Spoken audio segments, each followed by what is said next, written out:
আদর, উঠো উঠো উঠো। আদর, লিসনা, তুমি দেখো, আমাকে দেখো, আমার দিকে তাকাও। শোনো, তোমরা আমাকে দেখো। আদর, আদর উঠো, আমাকে দেখো না কেন? Look at me. আমি তোমাকে এখন একটা কথা বলবো, মনোযোগ দিয়ে শুনো।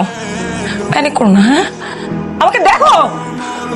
আদর, আঙ্কেল আঙ্কেল নাই, আঙ্কেল মারা গেছে। আদর, তোমার বাবা মারা গেছে।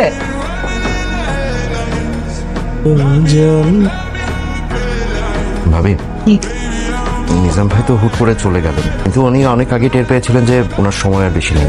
খানেক আগে আমার অফিসে এসেছিলেন। তাছাড়া নিজাম ভাইও চাননি তার জীবদ্দশায় তার করা উইল তোমাদের সামনে পাঠ করি। বাবা উইল করে দিয়ে গেছে? হ্যাঁ, আমাকে তো কখনো কিছু বলেন নাই এই বিষয়ে। নিজাম ভাই তার সমস্ত স্থাবর অস্থাবর সম্পত্তি আনিস শিকদার সোহাগের নামে লিখে দিয়ে গেছে। আপনি বললেই হয়ে গেল নাকি? হ্যাঁ, বাবা কি করে দিয়ে গেছে না গেছে এটা শুধু আপনি জানেন, আমরা কেউ কিছু জানি না। আদর, তুই চুপ থাক, আমি দেখতেছি। এই তুই কি দেখবি? হ্যাঁ, তুই কি দেখবি? তুই তো শুরু থেকেই দেখতেছস, এখন সাধুর সাইজা কিছু না দেখার ভাব করতেছস না? আমি সত্যি কিছু জানি না। বাহ, সহায় সম্পত্তি না আমার সাথে কোনো কথা বলে নাই। আমি কোনদিন সৎভাই হিসেবে ট্রিট করিনি, কোনদিন তোর আমি সৎভাই হিসেবে ট্রিট করিনি। তোর ঠিক এখন আমার তাকাইতে পর্যন্ত ঘৃণা লাগতেছে। আদর, মুখ সামলাই কথা বল, বেশি বেশি হয়ে যেতেছে। ও তুই বেশি বেশি করতে পারবি, আমি বেশি বেশি বলতে পারবো না। না আদর, তুই কিন্তু বেশি বেশি করতেছিস। তোর ভাই ওনার ব্যাপারে কিছু জানা না। তুই চুপ থাক। আপনি চুপ থাকেন।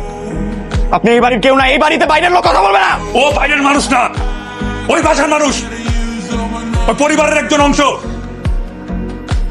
তারপর ও কোনো কথা বলবে না। যা বলার আমি বলছি। সত্যি আব্বার সাথে সহায় সম্পত্তি নিয়ে কোনো কথা হয় না, আমি কিচ্ছু জানি না। আম্মা, তোমার ছেলেরা তুমি বুঝাও। এই মা কি বুঝাবে তোরে? মা কি বুঝাবে তোরে?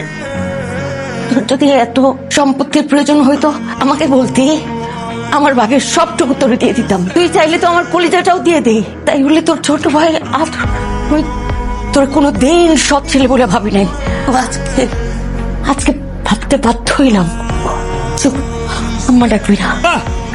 আম্মা, তুমি কই যাও? আম্মা, আম্মা, এই আম্মা, কই যেতেছো তুমি?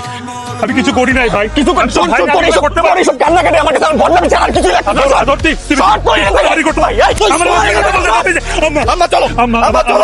আম্মা, তুমি যাও না। আম্মা, আমি কোনো ভুল করে থাকলে আমার মারো। আম্মা, তুমি চাও তো আমার ছেড়ে যাও না। আম্মা।